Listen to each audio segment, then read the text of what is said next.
அஸ்ஸலாமு அலைக்கும். தினமணி பத்திரிகையில் வெளிவந்திருக்கும் தலையங்கம் மிகவும் முக்கியமான தலையங்கம். படிக்கிறேன், கேட்பீராக. இனியும் தயக்கம் தகாது. மணிப்பூரில் மீண்டும் தலை தூக்கியுள்ள வன்முறை குறித்த தலையங்கம். சிறிது காலம் அமைதியாக இருந்தது போல தோற்றமளித்த மணிப்பூர் மாநிலத்தில் வன்முறை மீண்டும் தலை தூக்கி இருப்பது சமூக ஆர்வலர்களை கவலை கொள்ளச் செய்திருக்கிறது. கடந்த ஓராண்டுக்கும் மேலாக மணிப்பூர் மாநிலத்தில் அவ்வப்போது கலவரங்கள் நிகழ்ந்த போதும் ஜிரியாம் மாவட்டம் அமைதியாகவே இருந்து வந்தது. இந்த சூழலில் அந்த மாவட்டத்தின் குனப் நகரின் அருகில் உள்ள சோரோப் அழிப்பி என்ற கிராமத்தில் சொய்பம் ஜாத் தரத் சிங் என்ற விவசாயி மர்ம நபர்களால் கடந்த ஜூன் 6ஆம் தேதி கடத்தப்பட்டு கொடூரமாக தலையை வெட்டி அது தனியாக எடுக்கப்பட்டு கொல்லப்பட்டார். இது இப்போதைய வன்முறைக்கு வித்திட்டது. ஜிரிபாமுக்கு கடந்த ஜூன் 10ஆம் தேதி சென்ற முதல்வரின் பாதுகாப்பு வாகனங்கள் மீது தீவிரவாதிகள் துப்பாக்கியால் சுட்டனர். அப்போது முதல்வர் செல்லாத பெரும் அசம்பாவிதம் தவிர்க்கப்பட்டது. இதைத் தொடர்ந்து அதே மாவட்டத்தில் மைத்தேயி இனத்தவர்கள் அதிகம் வாழும் புதாங்கல் என்ற பகுதிக்குள் கடந்த ஜூன் 14ஆம் தேதி அதிகாலை நுழைந்த கும்பல் 2 வீடுகளுக்கு தீ வைத்தது. இதில் அடுத்தடுத்து இருந்த 70 வீடுகள் எரிந்து சாம்பலாயின. 2 காவல்துறை புறச்சாவடிகள், வனத்துறை அலுவலகத்தையும் மர்ம மனிதர்கள் தீ வைத்து கொளுத்தினர். ஜிரிபாம் வன்முறைக்கு எதிராக தலைநகர் இம்பாலுக்கு அத்தியாவசிய பொருள்களை ஏற்றிச் செல்லும் 100க்கும் மேற்பட்ட லாரிகளை தமெங்லாங் மாவட்டத்தில் போராட்டக்காரர்கள் தடுத்து நிறுத்தியதால் பதற்றம் அதிகரித்துள்ளது. மணிப்பூர் மாநிலத்தில் வன்முறை சம்பவங்கள் திடீரென நிகழவில்லை. மைத்தேயி, குக்கி உள்ளிட்ட சமூகங்களுக்கு இடையே கருத்து வேறுபாடுகள் பல ஆண்டுகளாகவே இருந்து வருகிறது. மைத்தேயி இனத்தவரை பழங்குடியின பட்டியலில் எஸ்டி சேர்க்க மத்திய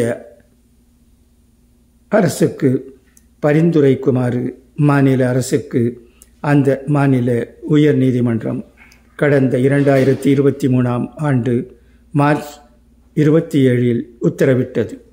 பெரும் கொந்தளிப்பை உருவாக்கியது. இந்த தீர்ப்பால் தங்கள் உரிமைகள் பறிபோய்விடும் என்ற எண்ணம் குக்கி பழங்குடியினரிடையே ஏற்பட்டது.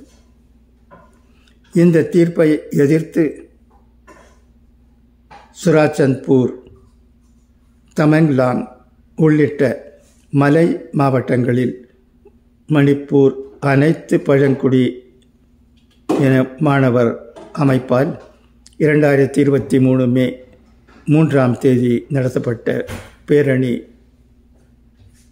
வன்முறை களமாக மாறியது. அப்போது தொடங்கிய வன்முறை வெறியாட்டம் 820க்கும் மேற்பட்ட உயிர்களை பலிவாங்கியது. கலவரத்தின் போது காவல்துறையினர் கண்ணெதிரேயே 2 பெண்கள் நிர்வாணமாக்கப்பட்டு ஊர்வலமாக அழைத்துச் செல்லப்பட்ட சம்பவம் நாட்டுக்கே தலைக்குனிவை ஏற்படுத்தியது. 50,000க்கும் மேற்பட்ட பொதுமக்கள் தங்கள் வாழ்விடங்களை விட்டு பெயர்ந்து முகாம்களில் தங்கியுள்ள அவல நிலை இன்னமும் தொடர்கிறது. ஏற்கனவே வன்முறையால் பாதிக்கப்பட்ட பகுதிகளில் கடந்த சில மாதங்களாக அமைதி திரும்பிய நிலையில் வன்முறையால் அதிகம் பாதிக்கப்படாத ஜிரிபா மாவட்டத்துக்கும் வன்முறை இப்போது பரவி உள்ளது. மணிப்பூரில் வன்முறை என்பது இப்போது தொடங்கியதல்ல. 1960களில் இருந்தே ஆயுதம் தாங்கிய பல்வேறு குழுக்கள் தனி மாநில கோரிக்கைக்காக போராடி வருகின்றன. 1980 முதலே அந்த மாநிலம் பாதிக்கப்பட்ட பகுதி என்றே மத்திய அரசால் குறிப்பிடப்படுகிறது.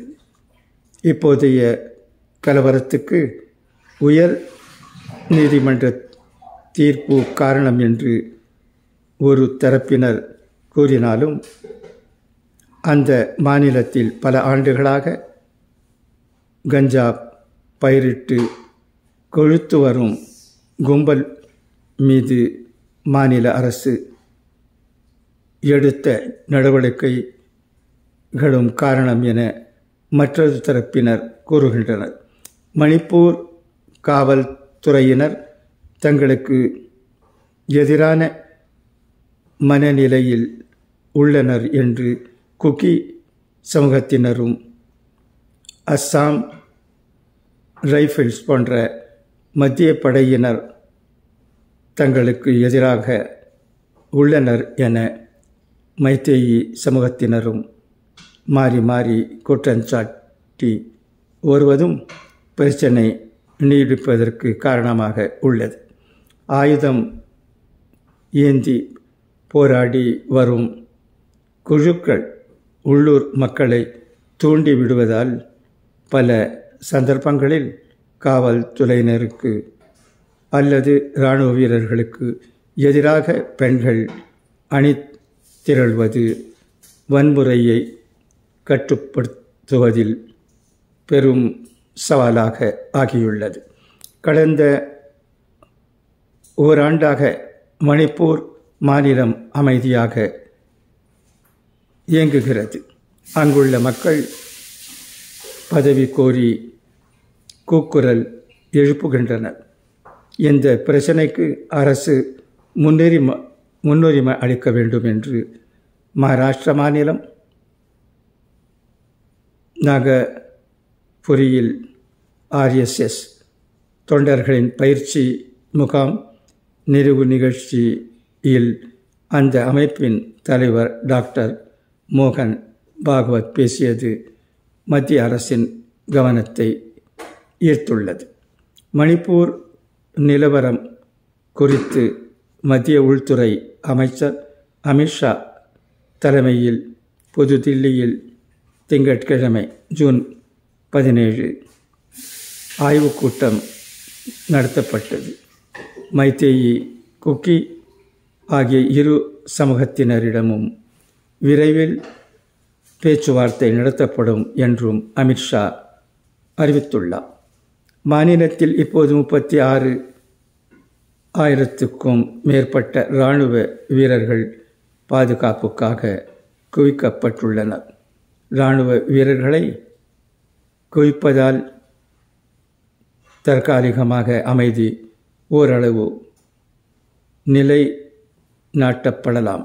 ஆனால் அது நிரந்தர தீர்வாகாது. மணிப்பூர் மாநில பிரச்சினைக்கு காரணம் கண்டறியப்பட்டு தீர்வு காணப்பட வேண்டும். அந்த மாநில மக்கள் அமைதியாக வாழ விரைவில் வழிவகை செய்ய வேண்டும். குடியரசுத் தலைவர் ஆட்சியை அமல்படுத்தினாலும் தவறில்லை.